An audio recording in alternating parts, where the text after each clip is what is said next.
सबैजना धेरै आशिष पाउनुहोस्। God bless you everyone.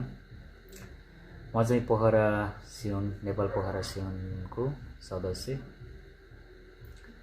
हाल म अहिले व्यक्तिगत समस्याको कारण वैदेशिक रोजगारीमा छु।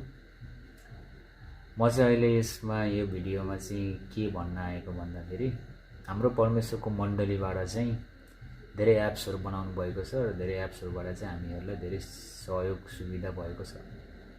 त्यो मध्ये हाम्रो वाटिभी आइडी हुन्छ, जुन वाटिभी आइडीबाट चाहिँ EDULMS को होमवर्कहरू गर्न पाइन्छ र त्यो एप्सहरू खोल्न मिल्छ। र त्यो एप्स चाहिँ वैदेशिक रोजगारीमा हुनेहरूको लागि चाहिँ होइन रहेछ। किन होला?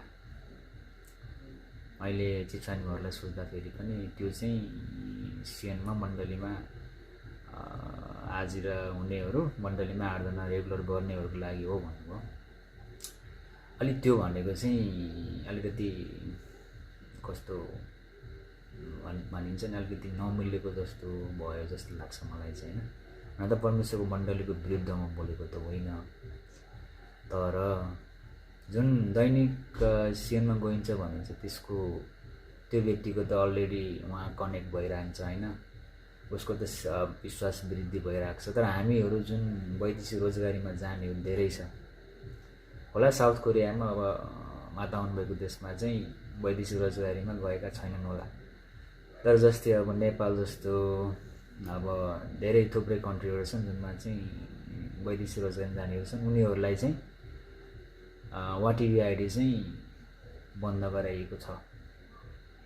त्यही भएर चाहिँ त्यो चाहिँ खासमा हामीहरूको लागि भइदिएको भए कति विश्वासमा अगाडि बढ्थ्यौँ कि एक्लो हुँदाखेरि अरू सामाजिक सञ्जालहरू हेर्नुभन्दा होइन EDULMS को होमवर्कहरू भजनहरू सुन्थ्यौँ, होमवर्कहरू गर्थ्यौँ। त्यसमा पिताको पुस्तकहरू धेरै छन्, त्यसलाई हामीले एक्जामको रूपमा चाहिँ गरेर चाहिँ अलिकति विश्वास वृद्धि गर्थ्यौँ कि यो कुरा चाहिँ अलिक चित्त बुझेन।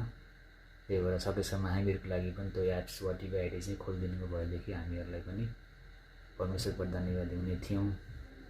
परमेश्वरको इच्छा पुरा होस्। यो मेरो व्यक्तिगत कुरा हो, सायद कसै सन्तानहरूले पनि यही चाहनु भएको छ भने कृपया यसलाई चाहिँ पुरा गरिदिनु हुन। हेड अफिससम्म चाहिँ कुरा राखिदिनु हुन। बुढा थाङ्गे जन्महरू चिप्सानीहरूलाई चाहिँ म यो चाहिँ सहयोग गर्न अनुरोध गर्दछु। हस्, धन्यवाद। धेरै आशिष पाउनुहोस्।